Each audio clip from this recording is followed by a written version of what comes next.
Hello friends, so we have come to end of day 2 of the first test match in Nagpur of this marquee series of Border Gavaskar Trophy, and India score stands at 321 for 7 with a big lead of 144 runs.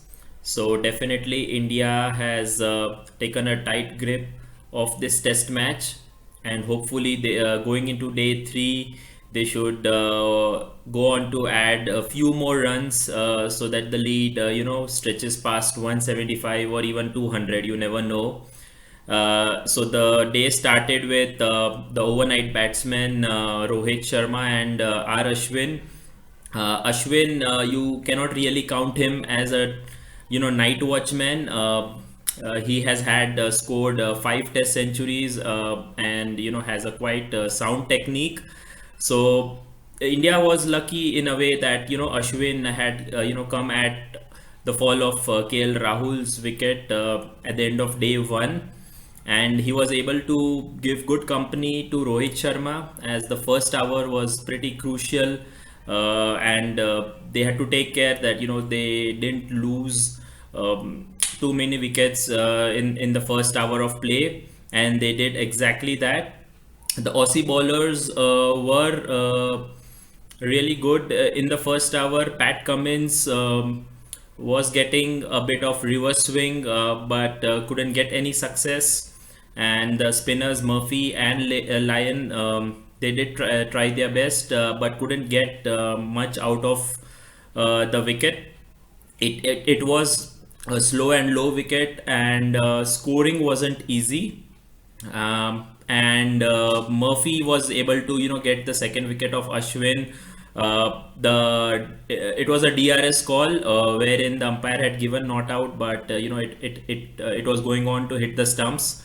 So Ashwin departed, and then came in Pujara. He started with quite a good intent of scoring runs, but he got out to not so good delivery from Murphy, where the ball was wide outside the leg stump, and he tried to loft it, not loft it, but he tried to hit it over the fine leg and got caught at the short fine leg.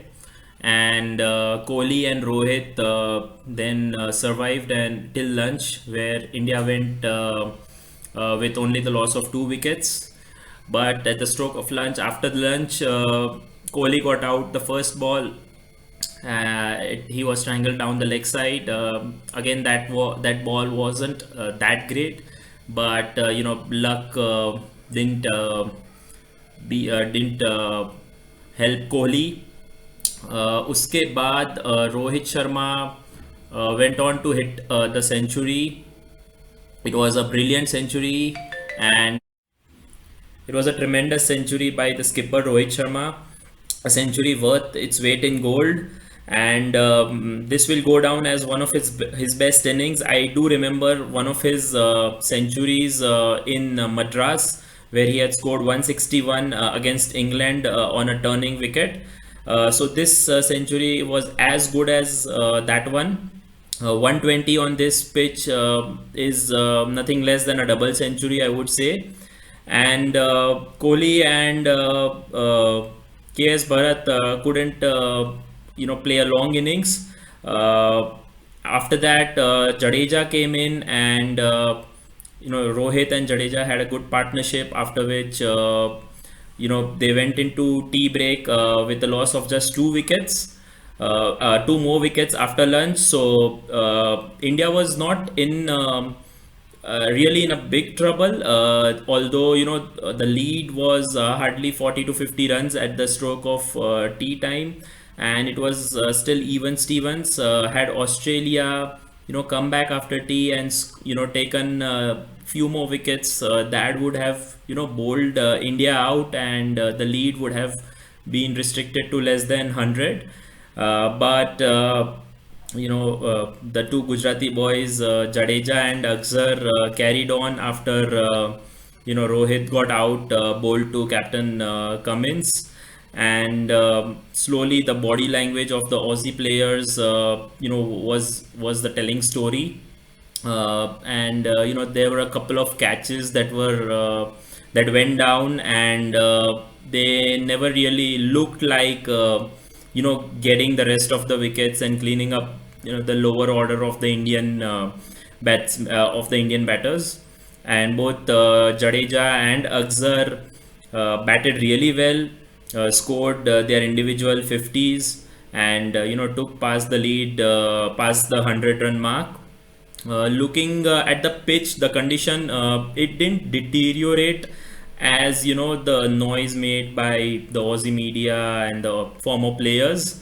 There were a couple of controversies as well when on day one. People were speaking about some ointment used by Jadeja on his finger that was basically, to apply that ointment on his swollen finger.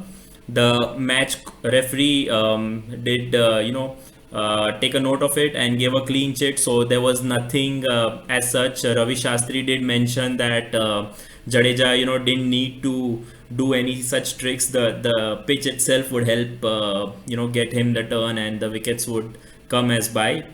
There was another comment made by Ponting wherein he said that when they were playing, they never used to have a word with the players, never used to have a word with the groundsmen or the curators.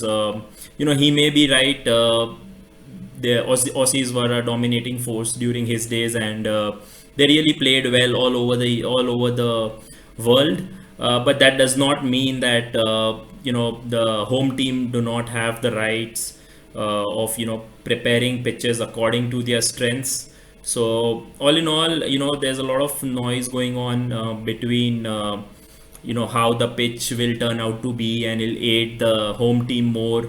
Regarding the selection calls, I think there was a baffling call. Like, people did say that why they didn't select Travis Head, and why Peter Hanscom was selected. But looking at the record, I think Travis Head, he has scored runs mostly in Aussie conditions, and hasn't got even a single 50, I think, outside the Australian grounds. So I think that was a right call, as also he was a left-handed batter, which would again give advantage to the Indian spinners. So that is why I think Hanscom got a call, got the nod ahead of Travis Head. Regarding the spinner, Todd Murphy was given a debut ahead of the left armer Aston Agar. But Murphy, did come up with a good performance on debut, a 5-wicket haul, and not giving away more than 2.5, 3 runs and over, was a really appreciative performance. The sad part was that Lyon didn't, play as per the expectations. Although he was the senior bowler, but Murphy looked all the more threatening, and was in a better position to take the wickets. Regarding Hazelwood and Stark's absence, I think Boland didn't let the Aussie feel their absence. I think he bowled really well. He kept one end tight. I think at one point of time, he had given away only 7 runs in 9 overs. So that itself shows that although Australia are behind in this test match, they haven't let India just go much ahead of the score, and they still have a chance to come back. Although I don't believe that they would be able to pose a threat, or score more than 200 or 250 runs in the third innings. So all in all, really two good days of cricket for the Indian boys. Let's hope Jadeja and Akshar go on and help India, get a good lead, and then it's up to the Indian bowlers to again create some magic on the pitch, and get quick wickets, and hopefully we don't get a big target. So let's hope. Let's see what happens on day 3. It's also known as the turning day. So maybe end of day tomorrow we'll be in a better position to know where this test match is heading. Thank you. Hope you liked it. Please do like, share, and subscribe. Thank you.